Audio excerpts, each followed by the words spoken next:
में वर्गीकरण टॉपिक के अंतर्गत आज आप सभी स्टूडेंट डी ब्लॉक और ए ब्लॉक का स्टडी करने जा रहे हैं। जैसा कि आप सभी स्टूडेंट जान चुके हैं, पढ़ चुके हैं, समझ चुके हैं कि ये जो पीरियोडिक टेबल है ये 4 ब्लॉक में क्लासिफाइड है, वर्गीकृत है। सबसे बाईं ओर एस ब्लॉक है, सबसे दाईं ओर पी ब्लॉक है, बीच में डी ब्लॉक है और एफ ब्लॉक पीरियोडिक टेबल के मेन बॉडी से अलग नीचे 2 एलिमेंट के सीरीज के रूप में है। तो यहां जैसे कि आप जान चुके कि पीरियोडिक टेबल को 4 ब्लॉक में बांटा गया है। आज जानिए कि डी ब्लॉक का आप स्टडी स्टार्ट करने जा रहे हैं। तो डी ब्लॉक का भी यहां पर वर्गीकरण देखने के लिए मिलने जा रहा है आपको। ये है आपका डी ब्लॉक जो पीरियोडिक टेबल के ग्रुप 3 से 12 तक में स्थित है। 3 से 12 ग्रुप के एलिमेंट को डी ब्लॉक का एलिमेंट कहते हैं। इन सभी ब्लॉक के एलिमेंट को भी 4 सीरीज में, 4 श्रृंखला में बांटा गया है, जो आप बारीकी से समझने जा रहे हैं। तो सबसे पहला सवाल उठता है कि डी ब्लॉक एलिमेंट किसे कहते हैं। तो वे सभी एलिमेंट जिसका अंतिम इलेक्ट्रॉन डी उपकक्ष में प्रवेश करता है, डी ब्लॉक के एलिमेंट कहलाते हैं। इनको संक्रमण धातु या संक्रमण तत्व क्यों कहते हैं? क्योंकि इसका गुण जो है एस और पी ब्लॉक के बीच का होता है। तो ये सारा कॉन्सेप्ट आपको एकदम पूरे डिटेल वे में अब मिलने जा रहा है। सबसे पहले हम लोग कुछ ज्यादा जानने से पहले डी ब्लॉक के प्रथम तत्व, डी ब्लॉक का प्रथम तत्व कौन है पता है? स्कैंडियम। स्कैंडियम के इलेक्ट्रॉनिक विन्यास के बारे में अच्छे से यहां समझने का प्रयास करेंगे। स्कैंडियम का परमाणु संख्या 21 होता है और 21 के अनुसार 1s2, 2s2, 2p6, 3s2, 3p6, 4s2, 3d1। अब सभी स्टूडेंट को हम बोल चुके हैं कि देखिए एटॉमिक नंबर 20 के बाद जो भी एलिमेंट्स आते हैं उसके इलेक्ट्रॉनिक कॉन्फ़िगरेशन को 2 स्टेप में लिखिए। पहला n+l रूल मतलब बाउ प्रिंसिपल पर, और दूसरा अरेंजमेंट के आधार पर, मतलब 1 वाला एक साथ, 2 वाला एक साथ, 3 वाला एक साथ। तो 2, 3 वाला एक साथ लाने में यहाँ 3s2, 3p6, 3d1 आ जाएगा, 4s2। और आप सभी लोग इसके बदले में क्या लिखा करते हैं? आर्गन। तो यहां पर हम आर्गन को फिट करने जा रहे हैं इस पूरे के बदले में। तो इसका शॉर्टकट कॉन्फ़िगरेशन जो हो गया वो आर्गन जो है आर्गन 3s, 3d1, 4s2 हो गया। तो यहां पर आप देख सकते हैं इस पूरे यहां से यहां तक के बदले में यहां पर हम लिख दिए आर्गन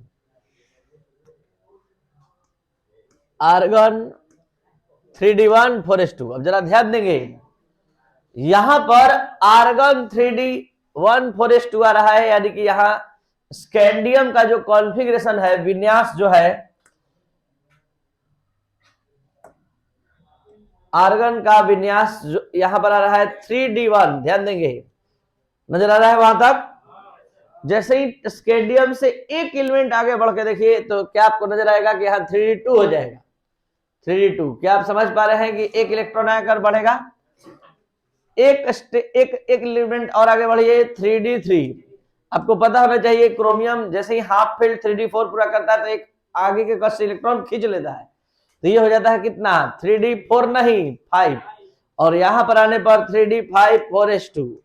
यहां पर होता है 3d6, यहां 3d7। धीरे धीरे इलेक्ट्रॉन कहां इंटर कर रहा है? डी में। और यहां आकर हो गया 3d8। यहां आते आते 3d9 नहीं होता है, 10 हो जाता है। फुलफिल उपकक्ष की स्टेबिलिटी प्राप्त करने के लिए आगे के कक्ष से इलेक्ट्रॉन खींच लेता है। और यहां 3d10, 4s2। तो हम इस कॉन्फ़िगरेशन के माध्यम से आपको कुछ बताना चाहते हैं, और वो ये बात है कि स्कैंडियम से जिंक की ओर धीरे धीरे आगे बढ़ रहा है तो इलेक्ट्रॉन कहां इंटर कर रहा है? 3d उपकक्ष में। 3D1, 3D2, 3D3, 3D5, 3D5, 3D6, 3D6, 7, 3D8, 3D10, 3D10। अगर इसके नीचे वाले एलिमेंट पर ध्यान दे तो इलेक्ट्रॉन 3D के छोड़कर 4D में प्रवेश करेगा, यानी कि अंतिम इलेक्ट्रॉन 3D में नहीं 4D में प्रवेश करेगा। तो 4D1, 4D2 होते हुए अंत में यहां 4D10 हो जाएगा। इसके बाद वाले पर अगर ध्यान देंगे तो यहां 5D सबसेल में इलेक्ट्रॉन जाएगा और 5D10 होगा। यहां पर ध्यान देंगे तो 6D में इलेक्ट्रॉन प्रवेश करेगा और 6D10 होगा। तो हम क्या दिखाना चाहते हैं कि जो डी ब्लॉक है उसको 4 तत्वों की श्रृंखला में बांट दिया गया है। प्रथम संक्रमण श्रृंखला जिसका प्रारंभ स्कैंडियम और अंत जिंक। द्वितीय संक्रमण श्रृंखला प्रारंभ यट्रियम, अंत कैडमियम। पीरियोडिक टेबल में अपना देखते रहिए, अच्छे से समझते रहिए, इसे बोर्ड पर भी दिखाई दे रहा है, आप देख सकते हैं। तृतीय संक्रमण श्रृंखला का प्रारंभ लेंथेनम, यहां पर La है, LaHF से होते हुए मरकरी Hg पर समाप्त होता है। और चौथे संक्रमण श्रृंखला का जो प्रारंभ है वो एक्टिनियम से होता है, एक्टिनियम। रदरफोर्डियम होते हुए अननोन, मतलब अभी कंप्लीट नहीं है। तो जरा ध्यान दिया जाए बोर्ड पर, 4 संक्रमण श्रृंखला का हमने निर्माण किया। प्रथम संक्रमण श्रृंखला में इलेक्ट्रॉन कहां जा रहा है? 3D में, 3D में पूरे संक्रमण श्रृंखला का बात हो रहा है, कोई एक तत्व का नहीं। और द्वितीय संक्रमण श्रृंखला में इलेक्ट्रॉन 4D में, तृतीय में, चौथे में। जल्दी से देखा जाए इस पीरियोडिक टेबल के प्रथम संक्रमण श्रृंखला का आवर्त सारणी के कौन से आवर्त सारणी के कौन से आवर्त में स्थान दिया गया है? तो पता चला कि चौथे आवर्त में प्रथम संक्रमण श्रृंखला है, 5वें आवर्त में द्वितीय संक्रमण श्रृंखला है, 6ठे आवर्त में तृतीय संक्रमण श्रृंखला और 7वें आवर्त में।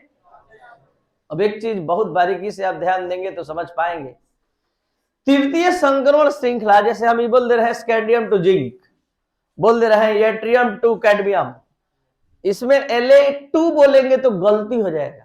कारण है La2 बोलेंगे तो ये पूरा इसको खींच कर ला देगा, इसलिए La, और आपको पता होना चाहिए डी सब सेल में 10 इलेक्ट्रॉन केवल भरता है, तो 10-10 एलिमेंट का ही केवल सीरीज आएगा। अगर La2 बोल दीजिएगा तो 14 ये भी उठकर चला जाएगा, तो आपको उससे बचना है। तो आपको बोलना होगा La, HF 2Hg। उसी तरह यहां AC, RF 2 अननोन अज्ञात या UUB जो भी, या CN। तो अब हम क्या बता रहे थे, इस बात को आपका समझने का कैपेसिटी आ चुका है। तो ये सारा चीज हम आपके सामने रख चुके। प्रथम संक्रमण श्रृंखला को 3D सीरीज कहते हैं। क्यों?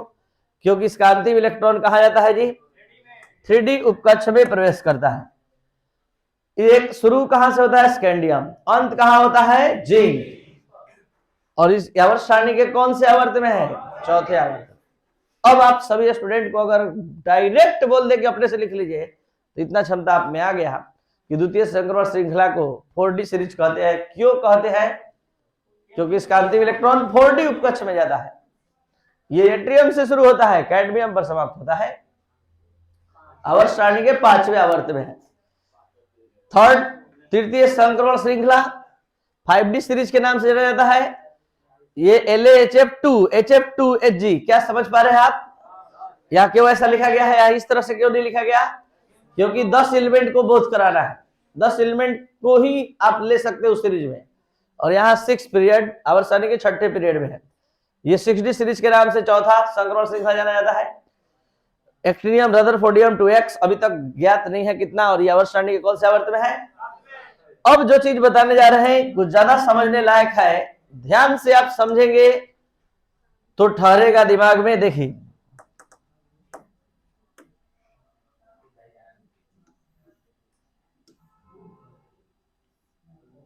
बोर्ड पर ध्यान दिया जाए फिर से एक बार अच्छे से,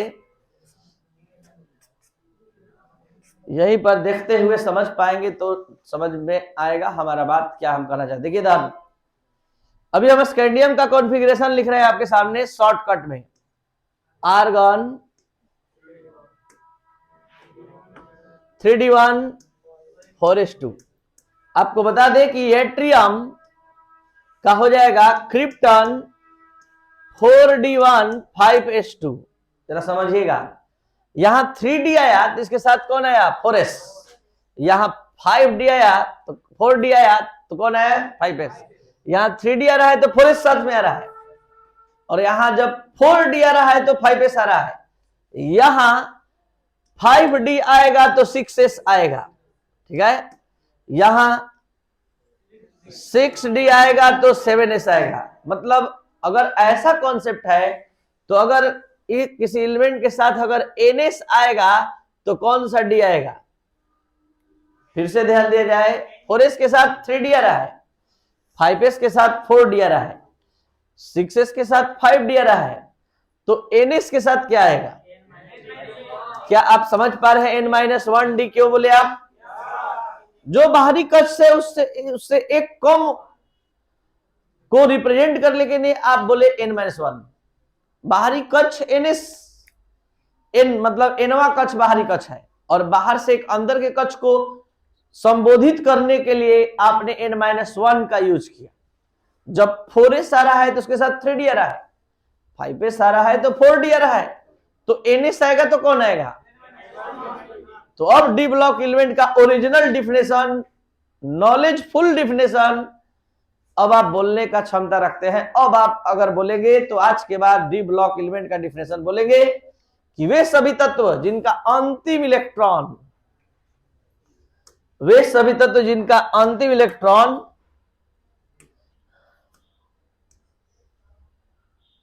n-1d उपकक्ष में प्रवेश करता है। किसमें प्रवेश करता है? n-1d उपकक्ष में प्रवेश करता है। केवल डी नहीं बोलेंगे, n-1d। देखिए ना बढ़िया से, बाह्यतम कक्ष फोर्थ ऑर्बिट था तो इलेक्ट्रॉन कहां जा रहा था? 3D में, और जब 5s रह रहा है तो जा रहा है 4D में। मतलब बाहरी कक्ष से एक अंदर के डी उपकक्ष में एंटर कर रहा है। इसलिए आप डी ब्लॉक का परिभाषा बोलेंगे, साधारण परिभाषा, साधारण नॉलेज के अनुसार बस इतना ही है कि वैसे तत्व जिसका अंतिम इलेक्ट्रॉन डी उपकक्ष में प्रवेश करता है। लेकिन आपके पास नॉलेज है, आप एक्यूरेट देखे हैं कि इलेक्ट्रॉन कहां एंटर करता है, तो बाहरी कक्ष से एक अंदर के डी उपकक्ष में।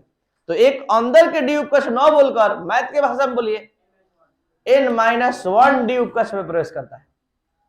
तो उन सभी तत्वों को हम डी ब्लॉक का तत्व कहते हैं। अब हम जानना चाहते हैं कि इन सभी डी ब्लॉक के तत्वों का सामान्य इलेक्ट्रॉनिक विन्यास क्या होना चाहिए? तो बताइए, इन सभी विन्यास को देखकर क्या लगता है कि इसका सामान्य विन्यास क्या होना चाहिए? n-1d। डी का कैपेसिटी कितना भरने का है? डी का कैपेसिटी 10 भरने का है, और ns 0 भी हो सकता है, 1 भी हो सकता है, और 2 भी, लेकिन ज्यादा से ज्यादा कितना भरेगा? ये 2।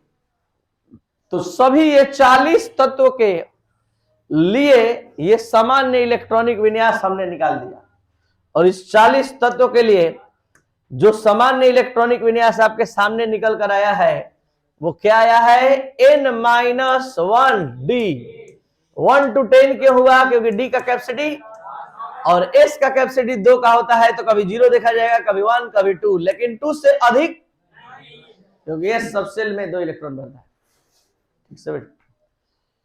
और अब इतना नॉलेज के बाद अब आप इसको समझ सकते हैं कि ये सारा वर्गीकरण डी ब्लॉक का किस ढंग से हुआ है, ये आपके सामने आ चुका है।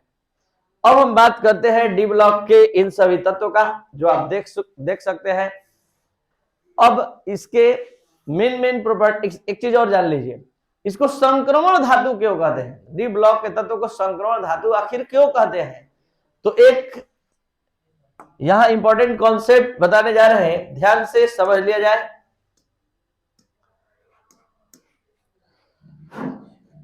ये है आपका पीरियोडिक टेबल, ये है पीरियोडिक टेबल। इस पीरियोडिक टेबल में आप सभी स्टूडेंट को इतना पता हो चुका है कि ये है वर्ग, उदग्र स्तंभ को वर्ग कहते हैं, और क्षैतिज पंक्ति को आवर्त। तो अगर हम वर्ग में अध्ययन करें परमाणु के आकार का, तो वर्ग में ऊपर से नीचे परमाणु का आकार बढ़ता है, और आवर्त में बाएं से दाएं जाते हैं तो घटता है। तो हम एक आवर्त का बात कर रहे हैं, इस 4th आवर्त का, जिसमें डी ब्लॉक आ जाता है। तो यहां से जैसे जैसे हम आगे बढ़ेंगे परमाणु का आकार घटता जाएगा घटता जाएगा। तो यहां पर है एस ब्लॉक, यहां पर है पी ब्लॉक, यहां है डी ब्लॉक। अगर डी ब्लॉक के तत्वों के आकार का बात करेंगे, और हम ये जानते हैं कि आवर्त में बाएं से दाएं जाने पर आकार घटता है, तो डी ब्लॉक के तत्वों का आकार क्या होगा? एस ब्लॉक से छोटा, लेकिन पी ब्लॉक से, यानी कुल मिला जुलाकर दोनों के बीच का। इससे क्या बोले? छोटा, और इससे क्या बोल रहे हैं? बड़ा, मतलब दोनों के बीच का। तो बीच का गुण रखने के कारण एस और पी ब्लॉक के तत्वों के गुणों को संक्रमित करने के कारण इसका नाम रखा गया है संक्रमण धातु। तो दो कारण इसका है, पहला कि ये जो है एस और पी ब्लॉक के तत्वों के गुणों को संक्रमित करता है, इसलिए इसको हम संक्रमण धातु कहते हैं। तो संक्रमण धातु, और इसको डी ब्लॉक का तत्व कहते हैं, ये आप समझ चुके।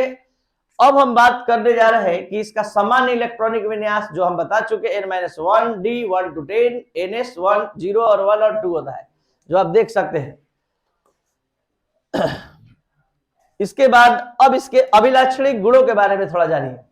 इसका अभिलाक्षणिक गुण, डी ब्लॉक के तत्वों का अभिलाक्षणिक गुण, सबसे पहला अभिलाक्षणिक गुण है कि डी ब्लॉक के अधिकतर तत्वों के जो धातु स्थित है, इसका क्वथनांक और गलनांक काफी उच्च होता है। डी ब्लॉक के तत्व रंगीन गुणधर्म प्रदर्शित करते हैं, मतलब इसके आयन, इसके यौगिक रंगीन होते हैं। और डी ब्लॉक के तत्व परिवर्तनशील ऑक्सीकरण अवस्था दिखाते हैं। डी ब्लॉक के तत्व उत्प्रेरक की तरह, जैसे आप लोग उत्प्रेरक समझते हैं, कोई भी रिएक्शन में एक होता है अभिकारक, एक होता है उत्पाद। एरो पर जो लिखते हैं, जिसके उपस्थिति में अभिक्रिया संपन्न होती है, उसे उत्पाद कहते हैं। तो उत्पाद करने वाले उत्प्रेरक कहते हैं। अधिकतर उत्प्रेरक डी ब्लॉक से आता है, और डी ब्लॉक के अधिकतर तत्व अनुचुंबकीय प्रकृति के होते हैं, मतलब चुंबक से आकर्षित होते हैं। तो ये सभी चुंबकीय गुणधर्म, रंगीन गुणधर्म प्रदर्शित करने की इसमें क्षमता होती है। तो ये है डी ब्लॉक के तत्वों का अभिलाक्षणिक गुण। अब हम आपके सामने बात करने जा रहे हैं ए ब्लॉक के बारे में। अभी हमने डी ब्लॉक के बारे में क्या क्या समझाया, जरा एक बार शुरू से अंत तक देख लिया जाए, तब ए ब्लॉक में चल पाएंगे। ध्यान से समझ लिया जाए, एक एक लाइन, एक एक वर्ड। ये है आपका डी ब्लॉक के तत्वों का वर्गीकरण। इसके बाद आप देख पाए, ये है सभी डी ब्लॉक के 4 श्रृंखलाएं। प्रथम स्टार्ट होता है स्कैंडियम और जिंक पर समाप्त, दूसरा एट्रियम से शुरू और सीडी पर समाप्त, तीसरा लेंथेनम से शुरू होता है, एचजी पर समाप्त, चौथा एक्टिनियम शुरू होता है, यूयूबी या फिर अननोन अज्ञात पर समाप्त होता है। अब हम बात करते हैं, यहां थोड़ा देख लीजिए, वैसे तत्व जिनका अंतिम इलेक्ट्रॉन बाहरी ऊर्जा स्तर के n-1 d उपकक्ष में प्रवेश करता है, डी ब्लॉक का तत्व कहलाता है। हर एक लाइन आप समझने का क्षमता रखते हैं। डी ब्लॉक के तत्वों को संक्रमण तत्व भी कहा जाता है, क्योंकि इनका गुण एस और पी ब्लॉक के तत्वों के बीच का होता है। आवर्त सारणी में संक्रमण तत्व एस और पी ब्लॉक के तत्वों के बीच में रखे गए।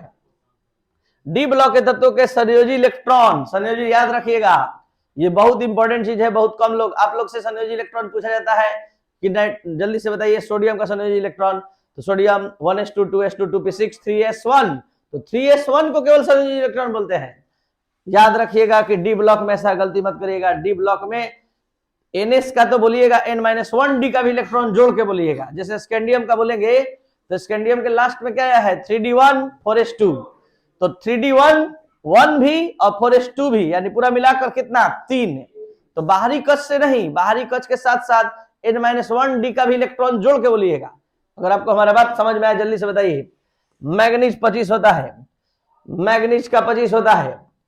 शॉर्टकट बोलिए, आर्गन हो गया और 3d5 4s2, तो इसका संयोजी इलेक्ट्रॉन 4s से बोलिएगा कि पूरा जोड़कर, पूरा जोड़कर 3d5 और 4s का पूरा जोड़कर 7 संयोजी इलेक्ट्रॉन। इसी बात को यहां बताया गया है कि तत्वों का संयोजी इलेक्ट्रॉन ns उपकक्ष के साथ साथ n-1 d उपकक्ष में भी स्थित होता है। और डी ब्लॉक के सभी तत्वों का समान इलेक्ट्रॉनिक विन्यास यहां लिखा गया है। क्या होता है n-1 d 1 to 10 ns 0 और 1 और 2 होता है। अब बात करते हैं डी ब्लॉक के तत्वों का अभिलाक्षणिक गुण, जो हमने अभी बताया कि डी ब्लॉक के तत्वों का क्वथनांक एवं गलनांक उच्च होता है, क्योंकि अधिकतर तत्व धातु है तो होना ही है। क्वथनांक गलनांक उच्च, और उष्मा और विद्युत के क्या होते हैं, अच्छे चालक होते हैं। इसके आयनन विभव टॉपिक आ रहा है परसों के क्लास में। आयनन विभव क्या है पूरे डिटेल में वहां समझाया जाएगा।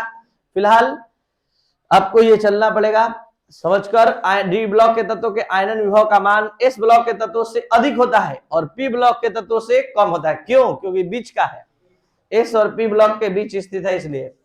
डी ब्लॉक के अधिकतर तत्व परिवर्तनशील ऑक्सीकरण अवस्था दिखाते हैं। परिवर्तनशील ऑक्सीकरण अवस्था का क्या मतलब है थोड़ा सा जान लीजिए। ऐसे तो आप ऑक्सीकरण अवकरण पढ़े नहीं है। एमएन का ऑक्सीकरण परमाणु संख्या बताया जाए 25 के अनुसार शॉर्टकट कॉन्फ़िगरेशन बताइए। Argon 3d5। आपको बता दें कि आर्गन अगर ये एमएन जो है अपने 4s से इलेक्ट्रॉन का त्याग करता है तो ये +2 ऑक्सीकरण अवस्था दिखाता है। अगर 4s और 1 d लेकर लॉस करता है, 4s का इलेक्ट्रॉन और 1 d में से इलेक्ट्रॉन लेकर लॉस करता है तो ये 3+ ऑक्सीकरण अवस्था दिखाता है। ये 4s और 2 d में से लेकर लॉस करता है +4, 4s और 3 d, 4s और 4 d, 4s और टोटल d। एक धातु, जरा सोचिए ये क्या है। जिस तरह से अगर हम बोले कि सोडियम क्या बनाता है तो आप कहिएगा NaCl, NaCl2 नहीं बनाता है। लेकिन जरा यहां समझिए, Mn अकेले इतना ऑक्सीकरण अवस्था जब प्रदर्शित करता है तो ये बहुत सारा संयोजकता दिखा सकता है। यानी कहने का मतलब है कि MnCl2, MnCl3, MnCl4, MnCl5, MnCl6, MnCl7 क्या है, सोडियम के पास क्षमता बना देगा NaCl2। ये कभी संभव ही नहीं है क्योंकि इसके बाहर कक्ष में 1 इलेक्ट्रॉन है और 1 इलेक्ट्रॉन का ही लॉस अधिक से अधिक कर सकता है, जबकि ये 1 से अधिक ऑक्सीकरण अवस्था आपको कुछ नहीं तो इतना पता है कि लोहा का 2 यौगिक होता है, एक FeCl2 एक FeCl3। आप इसको बोलते हैं फेरस क्लोराइड और इसको बोलते हैं फेरिक क्लोराइड, और दोनों लोहा ही है। यहाँ लोहा की संयोजकता कितनी है 2 और यहाँ लोहा की संयोजकता कितनी 3। तो यही है ऑक्सीकरण जो आगे आप पढ़ने जा रहे हैं पूरे डिटेल में। अगर पढ़े होते तो और विस्तार से बताते। आपको बता दें कि डीएनए ब्लॉक पूरा चैप्टर उठकर आ रहा है 12th क्लास में। चैप्टर का नाम है जो अभी आप 1 दिन में पढ़ रहे हैं, वहां 12 दिन केवल इस चैप्टर को पढ़ना है, 15 दिन। डीएनए ब्लॉक, संक्रमण धातु और अंतः संक्रमण धातु। तो यहाँ पर परिवर्तनशील ऑक्सीकरण अवस्था का यही मतलब है कि एक एक धातु बहुत सारा ऑक्सीकरण अवस्था प्रदर्शित करता है। डी ब्लॉक के तत्व अधिकतर और उसके यौगिक जो है रंगीन गुणधर्म प्रदर्शित करते हैं। डी ब्लॉक के तत्व अनुचुंबकीय प्रकृति। अनुचुंबकीय प्रकृति का मतलब है ये चुंबक से क्या होते हैं, आकर्षित, और ये यौगिक उत्प्रेरक का गुण प्रदर्शित करते हैं। तो ये था डी ब्लॉक के तत्वों का अभिलाक्षणिक गुण। अब हम बात करने जा रहे हैं ए ब्लॉक के तत्वों का वर्गीकरण। सामने रखिए जल्दी से। ए ब्लॉक मेन पीरियोडिक टेबल के मेन बॉडी से अलग क्यों रखा गया है?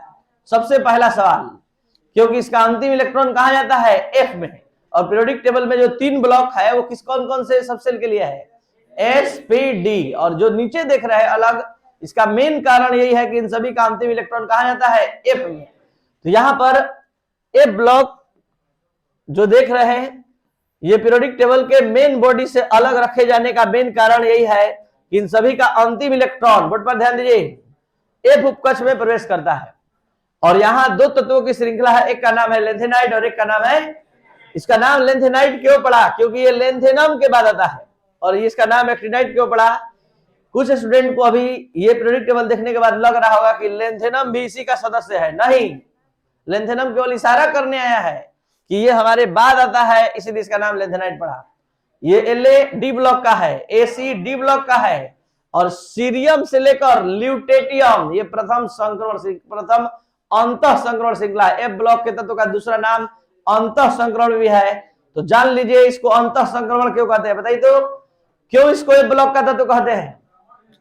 क्योंकि इसका अंतिम इलेक्ट्रॉन F उपकक्ष में जाता है। और इसको अंतः संक्रमण क्यों कहते हैं, समझिए, ध्यान दीजिए। एफ ब्लॉक को क्यों अंतः संक्रमण कहते हैं, इसका 2 कारण बता रहे हैं। पहला कारण, ये पूरा सीरियम से लेकर ल्यूटेटियम तक कहां है, यहां आपके पीरियोडिक टेबल में देखिए खाली जगह यहां इंडिकेट किया गया है, और यहां स्पष्ट लिख भी दिया गया 57 से 71, और आप लोग के भी देखिए वहां पर ये पूरा थोरियम से लेकर Lr तक ये पूरा कहां है, यहां।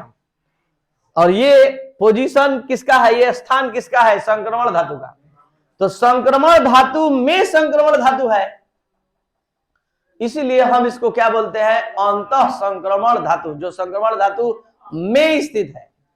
ये पहला कारण। दूसरा कारण, संक्रमण धातु जैसे परिवर्तनशील ऑक्सीकरण अवस्था दिखाता है, रंगीन गुणधर्म दिखाता है, चुंबक से आकर्षित होता है, वैसे ये भी बहुत सारा गुण संक्रमण धातु का रखता है। यही कारण है कि इसको अंतः संक्रमण धातु कहते हैं। तो इसको एफ ब्लॉक के साथ साथ अंतः संक्रमण क्यों कहते हैं, ये हमने समझाया। अब थोड़ा जानिए, जिस तरह से डी ब्लॉक को 4 भाग में बांटा गया है, थोड़ा सा भी बात मत करिए अगर समझ कर पढ़ना चाहते हैं और हम खुलकर अच्छे से पढ़ाना चाहते हैं, तो इसके लिए आप उसका वातावरण तैयार करिए, ध्यान दीजिए। तो यहाँ पर हम क्या बताने जा रहे थे कि जिस तरह से डी ब्लॉक 4 सीरीज में बटा है, 3D series, 4D series, 5D series, 6D series, प्रथम संक्रमण श्रृंखला, द्वितीय संक्रमण श्रृंखला, तृतीय संक्रमण श्रृंखला, चतुर्थ, उसी तरह एफ ब्लॉक को 2 सीरीज में, 2 तत्वों की श्रृंखला में बांटा गया है। और प्रथम श्रृंखला का नाम है प्रथम अंतः संक्रमण श्रृंखला, द्वितीय अंतः संक्रमण श्रृंखला। आपको बता दें कि प्रथम अंतः संक्रमण श्रृंखला में अंतिम इलेक्ट्रॉन सारे तत्वों का जाता है 4f में। किसमें जाता है? 4f उपकक्ष में जाता है। जिस तरह से यहां देखे कि 3D में जा रहा था सब में, यहां 4D में जा रहा था, उसी तरह इसका अंतिम इलेक्ट्रॉन कहा जाता है 4f, 4f1, 4f2 होते हुए लास्ट में 4f14 समाप्त। यहां पर अब 5f1, 5f2 होते हुए 5f14, तो इसको कहते हैं हम लोग 4f श्रृंखला, इसको कहते हैं 5f श्रृंखला। क्यों कहते हैं? क्योंकि अंतिम इलेक्ट्रॉन कहा जाता है 4f। और एक चीज और यहां पर हम समझा दें आपको, यहीं पर देख लीजिए, अगर इस पूरे श्रृंखला में इलेक्ट्रॉनिक विन्यास का निरीक्षण करें तो 4f के साथ आता है, 4f के साथ आता है 5D और 6s। इस पूरे श्रृंखला का अध्ययन करें तो यहां आता है 5f, 6D, 7s। अपने से सोचिए, जब 6s रह रहा है तो 5D आ रहा है, तब 4f आ रहा है, जब 7s आ रहा है तो 6D आ रहा है, तो 5f आ रहा है। तो आप ही बताइए, अगर ns आएगा तो कौन d आएगा? n-1d। और कौन f आएगा? 2f। n-2f का क्या मतलब है? बाहरी कक्ष से 2 अंदर के f उपकक्ष में इलेक्ट्रॉन प्रवेश करता है। क्योंकि 4f में इलेक्ट्रॉन तब भरता है जब इलेक्ट्रॉन पहले किसमें भर जाता है? 6s में। तो बाहरी कक्ष से 2 अंदर के कक्ष में प्रवेश करता है। जो आप हिंदी में बोल रहे हैं, इसको मैथ के भाषा में कैसे बोलिएगा? n-2। What is n? बाहरी कक्ष। बाहरी कक्ष से 2 अंदर के कक्ष में इलेक्ट्रॉन आता है, तो वे सभी एलिमेंट जिसका अंतिम इलेक्ट्रॉन n-2f उपकक्ष में प्रवेश करता है, उसको हम एफ ब्लॉक का तत्व कहते हैं। तो ये था आपका अंतः संक्रमण तत्व का वर्गीकरण, जो हमने यहां क्लियर किया। इसको ध्यान से देख लिया जाए। एफ ब्लॉक एलिमेंट, प्रथम अंतः संक्रमण श्रृंखला, द्वितीय अंतः संक्रमण श्रृंखला, प्रथम अंतः संक्रमण श्रृंखला को 4f सीरीज कहते हैं। ये लेंथेनाइट के नाम से जाना जाता है, और ये शुरू होता है सीरियम और अंत होता है ल्यूटेटियम। द्वितीय अंतः संक्रमण श्रृंखला 5f सीरीज के नाम से जाना जाता है, एक्टिनाइट श्रृंखला इसको कहते हैं। और ये थोरियम से शुरू होता है, लैरेंशियम पर समाप्त। कोई दिक्कत है? तो ये था वर्गीकरण। डी ब्लॉक, एफ ब्लॉक दोनों पढ़ लिए। अब आइए, एक एक लाइन समझने का क्षमता हम आप में डाल चुके हैं, आप उतना पढ़ते ही समझ जाएंगे। जिन तत्वों का अंतिम इलेक्ट्रॉन 4f, जो एफ उपकक्ष में प्रवेश करता है, उसे एफ ब्लॉक का तत्व कहते हैं। आप लोगों के पास तो इतना नॉलेज है कि आप इससे स्टैंडर्ड डिफिनेशन बोल सकते हैं। वे सभी तत्व जिनका अंतिम इलेक्ट्रॉन n-2f उपकक्ष में प्रवेश करता है, एफ ब्लॉक के तत्व कहलाते हैं। इस ब्लॉक के तत्व के अंतिम इलेक्ट्रॉन बाहरी कक्ष से अंदर की ओर तीसरे कक्ष में प्रवेश करते हैं। ठीक है? तो अर्थात किसमें? n-2f उपकक्ष में प्रवेश करते हैं। मतलब 6s है तो 5d तो 4f हो रहा है। तो बाहरी कक्ष से कितना अंदर हुआ? 2 अंदर, मतलब तीसरा कक्ष हुआ बाहरी से। तो इसे अंतः संक्रमण तत्व भी कहा जाता है, क्योंकि संक्रमण तत्व में स्थित है, ये पहला। और दूसरा, इनका गुण संक्रमण तत्व से क्या होता है? मिलता जुलता। ए ब्लॉक में दो श्रृंखलाएं वर्तमान है, जिनको क्या कहा है, जिनको आवर्त सारणी के नीचे लेंथेनाइड और एक्टिनाइड कहा जाता है। ए ब्लॉक के तत्वों का सामान्य इलेक्ट्रॉनिक विन्यास, सामान्य इलेक्ट्रॉनिक विन्यास क्या होता है, N-2F 1 to 14, N-1D 0 और 1 और NH2। ये 14 दूनी 28 तत्वों का ये सामान्य इलेक्ट्रॉनिक विन्यास है। एक श्रृंखला में 14 तत्व, तो दो श्रृंखला में कितना हुआ, 28। अब आइए इसे ब्लॉक को दो भाग में बांटा गया है, दो भाग में अध्ययन प्रारंभ करें। सबसे पहले लेंथेनाइड श्रृंखला, वे सभी तत्व जिनका अंतिम इलेक्ट्रॉन कहा जाता है 4f उपकक्ष में जाता है, कहा जाता है 4f उपकक्ष में प्रवेश करता है, उसे 4f ब्लॉक एलिमेंट कहते हैं, और या प्रथम अंतः संक्रमण श्रृंखला के तत्व कहलाते हैं। और इसे लेंथेनाइड क्यों कहा जाता है, क्योंकि ये लेंथेनम के एक्टिनाइड श्रृंखला, एक्टिनाइड श्रृंखला वैसे तत्व जिनका अंतिम इलेक्ट्रॉन 5f उपकक्ष में 5f उपकक्ष में प्रवेश करता है, उसे 5f ब्लॉक एलिमेंट कहते हैं, और ये द्वितीय अंतः संक्रमण श्रृंखला के तत्व कहलाते हैं। इसे एक्टिनाइड इसलिए कहा जाता है क्योंकि ये एक्टिनियम के बाद आते हैं, और एक्टिनाइड श्रृंखला के अधिकतर तत्व रेडियो सक्रिय प्रकृति के। थोड़ा इसमें ध्यान दीजिए, बढ़िया से इसको देखते हुए समझा जाए।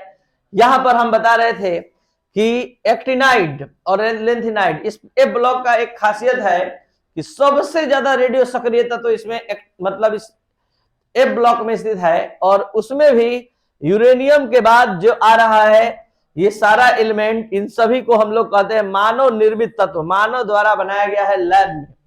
तो मानव निर्मित तत्व, man made element, artificial element कहते हैं, और इसको और भी बोला जाता है ट्रांस यूरेनिक एलिमेंट।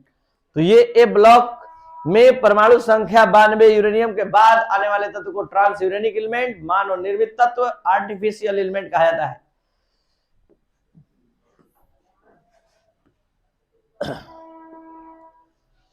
तो एक्टिनाइड श्रृंखला के अधिकतर तत्व रेडियो सक्रिय प्रकृति के है, और 92 के बाद आने वाले तत्वों को क्या कहते हैं, ट्रांस यूरेनिक एलिमेंट। इसे मानव निर्मित तत्व या कृत्रिम तत्व भी कहा जाता है। ए ब्लॉक के तत्वों का अभिलाक्षणिक गुण, आपको बता दें कि ए ब्लॉक के अधिकतर तत्व जो है धातु है, और धातु है तो निश्चित है कि डी ब्लॉक की तरह इसका भी क्वथनांक गलनांक क्या होगा, उच्च होगा। ए ब्लॉक के तत्वों का गुण संक्रमण धातुओं के समान होता है, ये भी एक खासियत है, इसलिए इसको अंतर संक्रमण तत्व कहा जाता है। ए ब्लॉक के तत्व डी ब्लॉक के तत्व के समान परिवर्तनशील ऑक्सीकरण अवस्था दिखाते हैं और रंगीन गुणधर्म भी प्रदर्शित करते हैं। तो ये था आपका आज का क्लास।